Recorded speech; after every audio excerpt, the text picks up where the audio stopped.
তত্ত্বাবধায়ক সরকার ব্যবস্থা পুনর্বহাল করেছেন আপিল বিভাগ। বৃহস্পতিবার প্রধান বিচারপতি রেফাত আহমেদের নেতৃত্বাধীন আপিল বিভাগ সর্বসম্মতিক্রমে এই সংক্রান্ত আপিল মঞ্জুর করে আদেশ দেন। সর্বোচ্চ আদালত এই ব্যবস্থা চতুর্দশ জাতীয় নির্বাচন থেকে কার্যকর করতে সংক্ষিপ্ত রায়ে নির্দেশ দিয়েছেন। আইনজীবীরা বলছেন এর মাধ্যমে গণতন্ত্র সুসংহত হবে। মইনুল মারুফের প্রতিবেদনে বিস্তারিত। অবশেষে 14 বছর আগে বাতিল করা ব্যবস্থা ফিরিয়ে দিল আপিল বিভাগ। প্রধান বিচারপতি সৈয়দ রেফাত আহমেদের নেতৃত্বাধীন 7 সদস্যের সর্বোচ্চ আদালত সর্বসম্মতিক্রমে তত্ত্বাবধায়ক সরকার ব্যবস্থা পুনর্বহাল করে সংক্ষিপ্ত আদেশ দিয়েছেন। আইনজীবীরা বলছেন এই রায়ে গণতন্ত্র সুসংহত হবে। এই জাজমেন্টটি এই দেশের জন্য একটা মাইল ফলক এবং আজকে যে বিচার বিভাগ স্বাধীনভাবে দায়িত্ব পালন করতে পেরেছে তা হচ্ছে শেখ হাসিনা পালিয়ে যাওয়ার ফলে। এই রায়টি আজকে 7 জন বিচারপতি সর্বসম্মতভাবে দিয়েছেন এবং আমাদের দেশের আইন এবং বিচার এবং সংবিধান মোতাবেক এই রায়টি হবে নির্দলীয় তত্ত্বাবধায়ক সরকার ব্যবস্থা সংক্রান্ত সর্বশেষ সুপ্রিম কোর্টের রায়। তত্ত্বাবধায়ক ব্যবস্থা পুনর্বহাল হলেও কবে থেকে কার্যকর হবে তা নিয়েও আদেশে উল্লেখ করেছেন আপিল বিভাগ। এ নিয়ে ব্যাখ্যা দেন রাষ্ট্রের সর্বোচ্চ আইন কর্মকর্তা। পূর্বাবস্থায় ফিরে গেল এবং এটা কার্যকরী হবে নেক্সট পার্লামেন্ট ডিজলভ হওয়ার পরবর্তী 15 দিনের মধ্যেই যেটা আছে সেই বিধানটা পুনর্বহাল হলো। আজ থেকে বাংলাদেশের মানুষ আগামী দিনে নিজের ভোট নিজে দিতে পারবেন। দিনের ভোট রাতে হবে না। 2011 সালে সাবেক প্রধান বিচারপতি এবিএম খায়রুল হকের নেতৃত্বাধীন আপিল বিভাগ সংখ্যাগরিষ্ঠতার ভিত্তিতে তত্ত্বাবধায়ক ব্যবস্থা বাতিল করে রায় দেন। পরে পঞ্চদশ সংশোধনীর মাধ্যমে এটিকে সংবিধান থেকে সরিয়ে দেয় ওই সময়ের আওয়ামী লীগ সরকার। 24-এর গণঅভ্যুত্থানের পরপরই ওই রায় পুনর্বিবেচনার আবেদন করে বেসরকারি সংস্থা সুজনের সম্পাদক বদিউল আলম ও 5 জন নাগরিক। পরে এতে পক্ষভুক্ত হয় বিএনপি ও জামায়াত ইসলামী। 4 জন ছিলেন এক পক্ষে, 3 জন ছিলেন আরেক পক্ষে। রায়ের পর আবেদনকারী ও আইনজীবীরা মনে করেন অবাধ ও সুষ্ঠু ভোট প্রয়োগে এই ব্যবস্থা কার্যকর ভূমিকা রাখবে। এই তত্ত্বাবধায়ক সরকার ব্যবস্থা বাতিলের মাধ্যমে নির্বাচন ব্যবস্থাকে নির্বাসনে পাঠিয়ে দেওয়া হয়েছিল, যার ফলে 3টি নির্বাচন আমাদের বিতর্কিত নির্বাচন হয়েছে, জালিয়াতি নির্বাচন হয়েছে। এই রায় ঘোষণার ভিত্তিতে 13 অ্যামেন্ডমেন্ট বা তত্ত্বাবধায়ক সরকার ব্যবস্থা পুনরুজ্জীবিত হলো। ইংরেজিতে বলেছেন রিভাইভড অ্যান্ড রেস্টোরড। আইনজীবীরা অভিযোগ করেন আওয়ামী লীগ আমলে রাজনৈতিক উদ্দেশ্য প্রণোদিতভাবে তত্ত্বাবধায়ক সরকার ব্যবস্থা বাতিল করেছিলেন ওই সময়ের প্রধান বিচারপতি। ঐতিহাসিক এক রায়ের মাধ্যমে 14 বছর পর তত্ত্বাবধায়ক সরকার ফিরলেও এটি কার্যকর হবে চতুর্দশ জাতীয় সংসদ নির্বাচন থেকে। অর্থাৎ আগামী জাতীয় সংসদ নির্বাচন হবে অন্তর্বর্তীকালীন সরকারের অধীনেই। মইনুল মারুফ, 71, ঢাকা। তত্ত্বাবধায়ক মডেলে ডক্টর মোহাম্মদ ইউনূসের অন্তর্বর্তী সরকারকে দায়িত্ব পালনের আহ্বান জানিয়েছে বিএনপি। বৃহস্পতিবার তত্ত্বাবধায়ক ব্যবস্থা নিয়ে আপিল বিভাগের রায়ের পর তাৎক্ষণিক প্রতিক্রিয়ায় এই আহ্বান জানান দলটির জ্যেষ্ঠ নেতা আমির খসরু মাহমুদ চৌধুরী এবং রুহুল কবির রিজভী। আরও জানাচ্ছেন মাহিলা ইসলাম। সকালে ঢাকা বিশ্ববিদ্যালয়ের কলাভবনের সামনে ফ্রি মেডিকেল ও স্বাস্থ্যসেবা কর্মসূচি উদ্বোধন অনুষ্ঠানে যোগ দেন আমির খসরু মাহমুদ চৌধুরী সহ বিএনপির নেতাকর্মীরা। আরও যোগ দেন এনসিপি নেতা হাসনাত আব্দুল্লাহ। আপনাদের সমালোচনা, আপনাদের এপ্রিসিয়েশন, আপনাদের দুইটাই অব্যাহত থাকুক, যাতে করে আমরা এখন থেকেই এই জবাবদিহিতার সংস্কৃতিতে বড় হই। এখান থেকে যখন একটা বড় সিদ্ধান্ত নেওয়া হয় সেটি সারা বাংলাদেশে প্রতিধ্বনিত হয়, অন্যান্য অনেক কলেজ বিশ্ববিদ্যালয়ের ক্যাম্পাসে সেটিকে অনুসরণ করা হয়। সকালেই তত্ত্বাবধায়ক সরকার ব্যবস্থা পুনর্বহাল করে রায় দেন আপিল বিভাগ। এ নিয়ে আমির খসরু তাৎক্ষণিক প্রতিক্রিয়া জানান। যে জীবনগুলো গিয়েছে, যে নির্বাচনগুলোকে কেড়ে নেওয়া হয়েছে, মানুষের ভোটাধিকার কেড়ে নেওয়া হয়েছে, তার মাধ্যমে যে অপশাসন, নিপীড়ন, নির্যাতনের রাজত্ব সৃষ্টি হয়েছে, তত্ত্বাবধায়ক সরকারের মাধ্যমে আমরা আশা করি সেটা আগামী নির্বাচনগুলোকে সুসংহত করবে। অনুষ্ঠানের সভাপতি পরে জাতীয় প্রেস ক্লাবে আলাদা অনুষ্ঠানে যোগ দেন তিনি। বলেন অন্তর্বর্তী সরকারকে এখন তত্ত্বাবধায়ক মডেলে কাজ করতে হবে। আমাদের দীর্ঘ আন্দোলনের একটা ফল আমরা পেয়েছি। তবে যেহেতু এই নির্বাচনে এটা আগামী নির্বাচন থেকে শুরু হবে, কেয়ারটেকারের পুনঃপ্রবর্তনের বিষয়টি আমি অনুরোধ করব বর্তমান সরকারকে এটা মাথায় রেখে বর্তমান সরকারকে কেয়ারটেকার সরকারের আদলে পরিচালিত করতে হবে।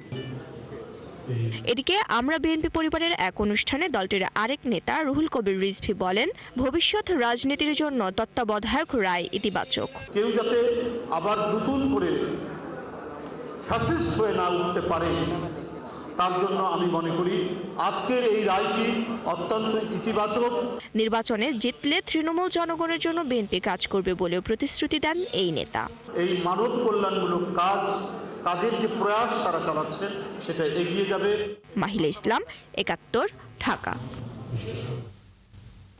গণভোট নিয়ে আইন করার পথে অন্তর্বর্তী সরকার। বৃহস্পতিবার আইন উপদেষ্টা আসিফ নজরুল জানান, আইন করতে ৩ থেকে ৪ কর্মদিবস সময় লাগতে পারে। তিনি আরও বলেন, মৃত্যুদণ্ডপ্রাপ্ত শেখ হাসিনা এবং আসাদুজ্জামান খান কামালকে ফেরাতে আন্তর্জাতিক আদালতে যাওয়ার কথা ভাবছে সরকার। এছাড়াও সুপ্রিম কোর্টের জন্য পৃথক সচিবালয়ের চূড়ান্ত অনুমোদন দিয়েছে উপদেষ্টা পরিষদ। আরও জানাচ্ছেন ফরহাদ ইবনে মালিক। উপদেষ্টা পরিষদের বৈঠকে আলোচনা হয় ৮টি এজেন্ডা নিয়ে। এতে সভাপতিত্ব করেন প্রধান উপদেষ্টা ডক্টর মোহাম্মদ ইউনূস। সিদ্ধান্ত হয়েছে গণভোট করতে আইন প্রণয়ন করার বিষয় নিয়ে। বৈঠকের পর বিস্তারিত তুলে ধরেন আইন উপদেষ্টা। গণভোট করার জন্য কেন আইন দরকার তার ব্যাখ্যা দেন তিনি। আজকে আরেকটা ঐতিহাসিক রায় হয়েছে। আমরা জানি যে আমরা দীর্ঘদিন সংগ্রাম করে তত্ত্বাবধায়ক সরকার পেয়েছিলাম, এটা আমাদের ভোটের নিশ্চয়তা দিয়েছিল এবং তত্ত্বাবধায়ক সরকারের আন্ডারে আমরা বেশ কয়েকটা সুষ্ঠু অবাধ নির্বাচন দেখেছিলাম। আমি সবসময় দেখতাম ক্ষমতাসীন দল পরাজিত হতো। আগামীতে যে সংসদ গঠিত হবে, সেই সংসদ যখন ভেঙে যাবে তার 15 দিনের মধ্যে তত্ত্বাবধায়ক সরকার গঠিত হবে। গণভোট আইন আমরা খুব দ্রুত করতে যাচ্ছি, এই উইকে করে ফেলবো। ধরেন আজকে কি বার, বৃহস্পতিবার, তো ধরেন আগামী ৩-৪ কার্যদিবসের মধ্যে হয়ে যাবে। জুলাই মানবতা বিরোধী অপরাধে মৃত্যুদণ্ডের সাজা পাওয়া শেখ হাসিনা ও আসাদুজ্জামান খান কামালকে ফেরাতে আন্তর্জাতিক আদালতে যাওয়ার কথা চিন্তা করছে সরকার। আসিফ নজরুল জানান, এ নিয়ে উপদেষ্টা পরিষদে আলোচনা হয়েছে। মানবতা বিরোধী অপরাধের জন্য মৃত্যুদণ্ডপ্রাপ্ত আওয়ামী লীগ নেত্রী শেখ হাসিনা এবং সাবেক স্বরাষ্ট্রমন্ত্রী আসাদুজ্জামান কামাল, ওনাদের এক্সট্রাডিশনের জন্য আমরা চিঠি দিচ্ছি এবং এর পাশাপাশি ওনাদের প্রত্যর্পণ করার জন্য, যেহেতু ওনারা এখন কনভিক্টেড, মৃত্যুদণ্ডপ্রাপ্ত, কাজেই আমরা মনে করি ভারতের এখন বাড়তি দায়িত্ব রয়েছে তাদের ফেরত দেওয়ার জন্য। বাংলাদেশের মানুষের বিচারের আকাঙ্ক্ষা সেটা পূরণ করার জন্য এই দায়িত্ব পালনে ভারত যেন আমাদের সাথে এক্সট্রাডিশন চুক্তি অনুযায়ী তার অব্লিগেশন পালন করে, সেই জন্য সেটা স্মরণ করিয়ে দিয়ে ভারতকে আমরা চিঠি দিচ্ছি। একই সাথে এই কনভিক্টেড ব্যক্তিদের দেশে ফেরানোর জন্য আন্তর্জাতিক যে অপরাধ আদালত রয়েছে রোমে, সেখানে আমরা কোনো রকম অ্যাপ্রোচ করতে পারি নাকি সেটা বিচার বিবেচনা করার জন্য আমরা অচিরেই বসে সিদ্ধান্ত নিব। এছাড়া বিচার বিভাগের পূর্ণ স্বাধীনতার জন্য পৃথক সচিবালয়ের চূড়ান্ত অনুমোদনও দিয়েছে উপদেষ্টা পরিষদ। সুপ্রিম কোর্টের জন্য পৃথক সচিবালয় প্রতিষ্ঠা, এটা আমাদের বিচার বিভাগীয় সংস্কার কমিশনের সুপারিশে ছিল। এ সময় প্রধান উপদেষ্টার প্রেস সচিব শফিকুল আলম জানান, এই সরকারের 51টি ক্যাবিনেট বৈঠকের 394টি সিদ্ধান্তের মধ্যে 82%ই বাস্তবায়ন হয়েছে। ফরহাদ ইবনে মালিক, ৭১, ঢাকা। জাতীয় নির্বাচনের দিন গণভোট পরিচালনা নির্বাচন কমিশনের জন্য চ্যালেঞ্জ হবে বলে মনে করছেন নির্বাচন এবং রাজনীতি বিশ্লেষকরা। তারা বলছেন, 2 নির্বাচন ঘিরে শুধু ভোট দেয়া নয়, পুনর্বিন্যাস ঘটাতে হবে পুরো প্রক্রিয়াতে। কোনো কেন্দ্রের ভোট বাতিল হলেও গণভোটের জন্য রাখতে হবে পুনর্নির্বাচনের সুযোগ, পরিবর্তন আনতে হবে আইনেও। ফরহাদ ইবনে মালিকের আরও একটি প্রতিবেদন। আগামী জাতীয় সংসদ নির্বাচনের দিনেই গণভোটের আয়োজন করা হবে। জাতীয় নির্বাচনের দিনই গণভোট আয়োজনের ঘোষণার পর নানা মহলে চলছে নানা মত। একই দিনে 2টি বড় ভোটের আয়োজন কতটা যৌক্তিক, এমন প্রশ্ন ছাপিয়ে আলোচনার বিষয় এখন ইসির কতটা সক্ষমতা রয়েছে। সূত্র বলছে, একই দিনে 2টি নির্বাচন আয়োজনের বিষয়ে আনুষ্ঠানিকভাবে সরকারের পক্ষ থেকে এখনও কোনো নির্দেশনা পায়নি কমিশন। বিশেষজ্ঞদের দাবি, এই মহাযজ্ঞ কিছুটা চাপিয়ে ফেলবে কমিশনকে। এখনো পর্যন্ত নির্বাচন কমিশনের কাছে গভর্নমেন্টের কোনো ইনস্ট্রাকশন আসে নাই যে গণভোটটা কিভাবে হবে, কিভাবে করতে হবে। এই মুহূর্তে কমিশন যে গতিতে কাজ করছে, কমিশনের জন্য এটা বড় চাপ হয়ে যাবে ওই গণভোট এবং জাতীয় নির্বাচন একসাথে করা। কিন্তু এই চাপটি আমাদেরকে নিতে হবে, কমিশনকে সেই কাজটি করতে হবে, কারণ এর বিকল্প কিছু নাই।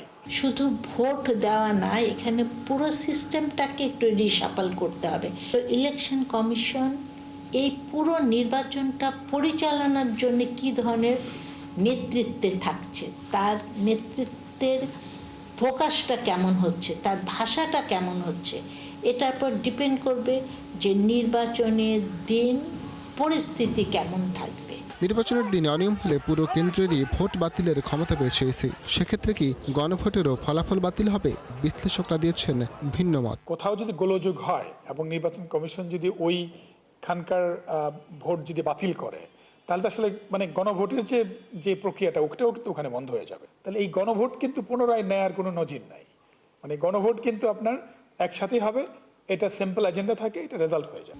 দুইটা ইলেকশন কিন্তু একেবারে ভিন্ন ইলেকশন, একটা হলো গণভোট, একটা হলো জাতীয় সংসদের নির্বাচন। তা এখানে যে আইনটা তৈরি করবে গণভোটের জন্যে, সে আইনের মধ্যে থাকতে হবে যে কোনো কারণে যদি কোনো কেন্দ্র বন্ধ হয়ে যায় এবং সেই কেন্দ্র বন্ধ হলে গণভোটের জন্য একটা পুনর্নির্বাচন হবে।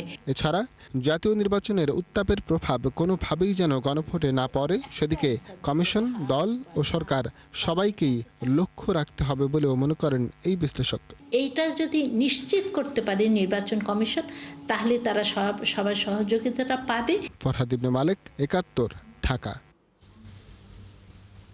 ট্রাইব্যুনালের ৩ বিচারক এবং প্রসিকিউটরদের হত্যার হুমকির ঘটনায় ৪ জনকে শনাক্ত করেছে আইনশৃঙ্খলা বাহিনী।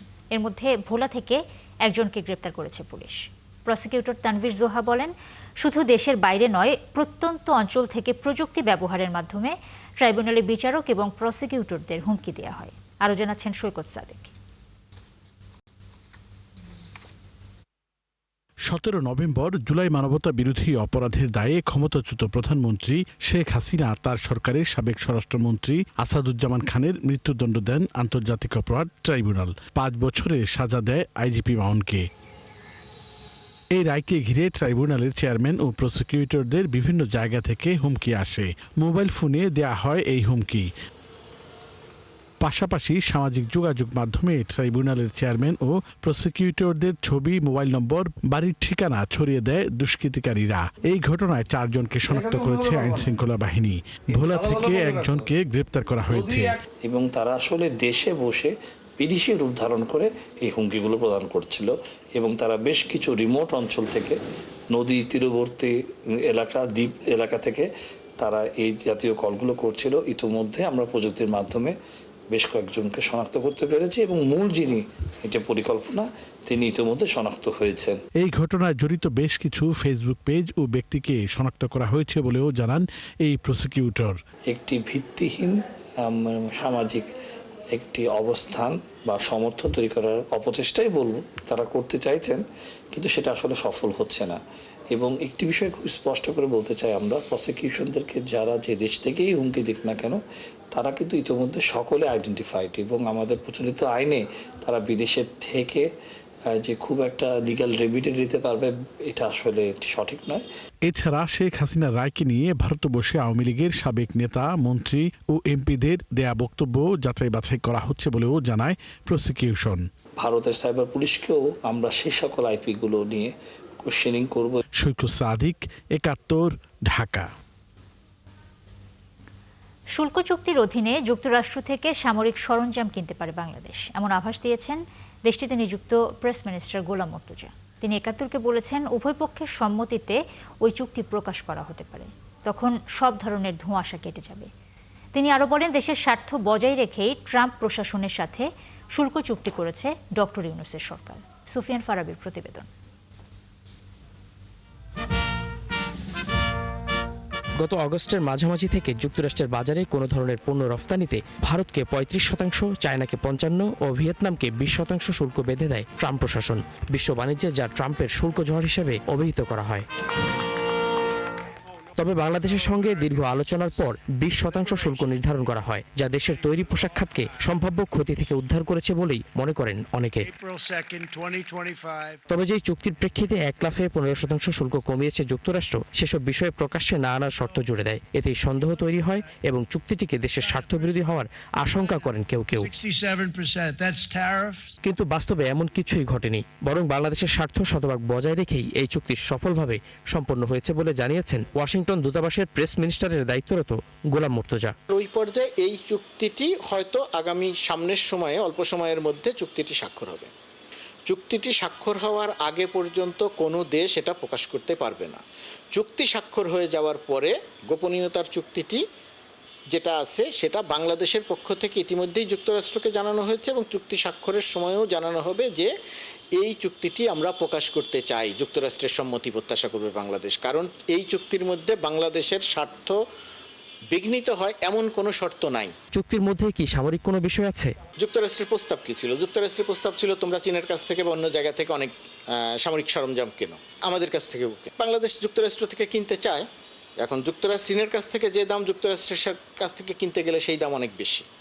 যুক্তরাষ্ট্রের বক্তব্য ছিল আমাদের প্রোডাক্ট ভালো, আমার কাছ থেকে যেটা কিনবা সেটা ভালো চীনের তুলনায়।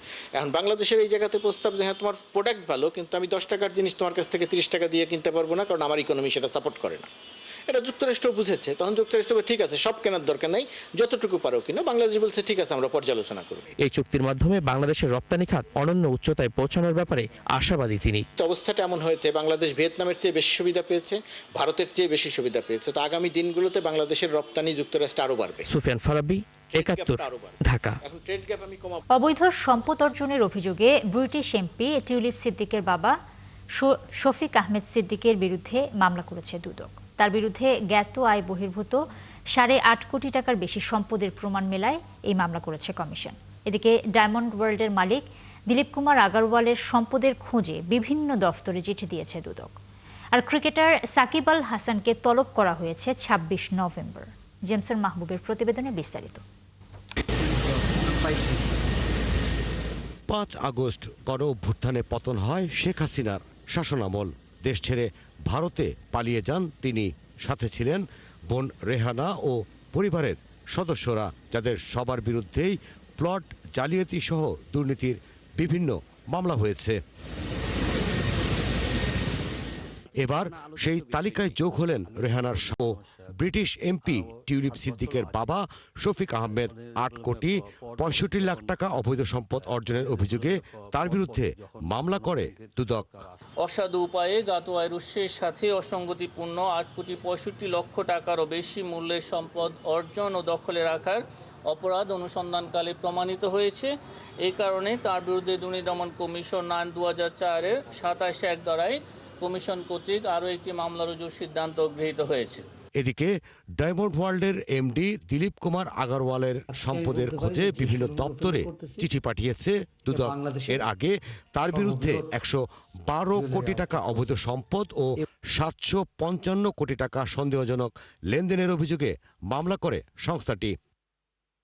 স্বর্ণ, হীরা চোরাচালান ও বিদেশে অর্থ পাচারের অভিযোগে 2024 সালের সেপ্টেম্বরে গ্রেপ্তার হন দিলীপ আগারওয়ালা। 112 কোটি টাকারও বেশি মূল্যের স্থাবর অস্থাবর সম্পদ অর্জনপূর্বক বুক দখলে রাখার অপরাধে এবং 34টি ব্যাংক হিসাবে 755 কোটি টাকারও বেশি মূল্যের সম্পদ বা অর্থ অস্বাভাবিক লেনদেন করে মানি লন্ডারিংয়ে সম্পৃক্ত অপরাধে ইতিপূর্বে মামলা রুজু করা হয়েছিল। উক্ত মামলা সংক্রান্তে আমাদের তদন্তকারী কর্মকর্তাগণ বিভিন্ন দপ্তরে দায়িত্ব প্রমাণাদি সংগ্রহের জন্য অধিযাচনপত্র প্রেরণ করছেন। শেয়ার বাজার থেকে কারসাজির মাধ্যমে প্রায় 257 কোটি টাকা আত্মসাতের মামলায় জিজ্ঞাসাবাদের জন্য আগামী 26 নভেম্বর দুদকে তলব করা হয়েছে ক্রিকেটার সাকিব আল হাসানকে।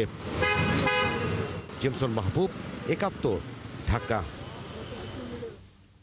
ছাত্র জনতার আন্দোলনের মাধ্যমে স্বৈরশাসকের পতন না হলে মানুষের বাক স্বাধীনতা ফিরত না বলে মন্তব্য করেছেন বিএনপির কেন্দ্রীয় নির্বাহী কমিটির সদস্য এম রুহুল কুদ্দুস তালুকদার দুলু। বিকেলে নাটোরের রাজাপুর সরকারি প্রাথমিক বিদ্যালয় মাঠে আসন্ন জাতীয় সংসদ নির্বাচন উপলক্ষে আয়োজিত এক উঠান বৈঠকে এই মন্তব্য করেন তিনি। দুলু বলেন, আওয়ামী লীগ আমলে দেশে শুধু নির্যাতন হয়েছে, তবে ছাত্র জনতার আন্দোলনের কারণে আজ তাদের পতন হয়েছে। মানুষ বাক স্বাধীনতা ফিরে পেয়েছে, তবে বিএনপি ক্ষমতায় এলে দেশের মানুষ শান্তি ফিরে পাবে।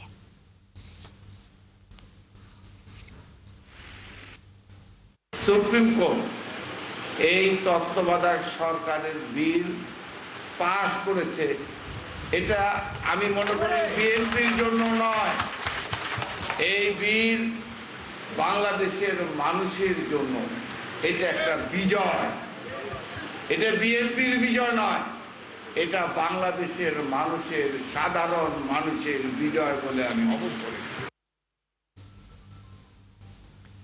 একটি দল ধর্মের নামে নানা প্রলোভন দেখিয়ে ভোটারদের মন জয়ের অপচেষ্টা করছে বলে মন্তব্য করেছেন বিএনপির ভাইস চেয়ারম্যান বরকতুল্লাহ বুলু।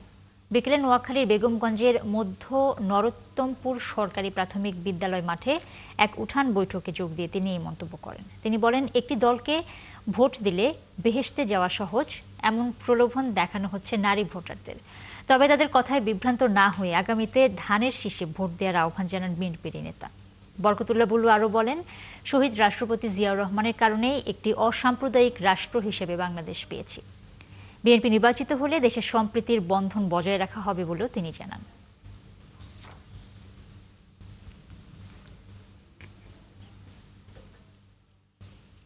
আপনারা গত 17 বছরে ভোট দিতে পেরেছেন? ভোট দিতে পারেন নাই, ভোট কেন্দ্রে যেতে পারেন নাই। আজকে তাই আমরা বলতে চাই, যারা ধর্মের নামে কিছু কথাবার্তা বলছেন, কেউ বলছেন অমুক প্রতীকে ভোট দিলে আপনি নাকি বেহেশতে যাবেন। আল্লাহ রসুল বলেছেন, আমি আমার উম্মতের জন্য সুপারিশ করতে পারি, কিন্তু আমি কারো এখানে হারুন বলেছেন বিবি ফাতেমাকে গ্যারান্টি দিতে পারেন নাই। উনি বলেছেন এটা একমাত্র আল্লাহ, আমি আমার কাছে সুপারিশ করতে পারি। বিএনপির ভারপ্রাপ্ত চেয়ারম্যান তারেক রহমানের 61তম জন্মদিন উপলক্ষে কোরআন খতম এবং দোয়া মাহফিল অনুষ্ঠিত হয়েছে। বৃহস্পতিবার বাদ আসর ঢাকা জেলা যুবদল সভাপতি ইয়াসিন ফেরদৌস মুরাদের উদ্যোগে ধামরাইয়ে কালামপুর জামে মসজিদে এই দোয়া মাহফিল হয়। এদিন তারেক রহমানের সুস্বাস্থ্য এবং দীর্ঘায়ু কামনা করে স্থানীয় 2 শতাধিক কোরআন হাফেজ, মাদ্রাসা শিক্ষক এবং এতিম ছাত্র রোজা রাখেন। তাদের নিয়ে ইফতার করেন ইয়াসিন ফেরদৌস মুরাদ।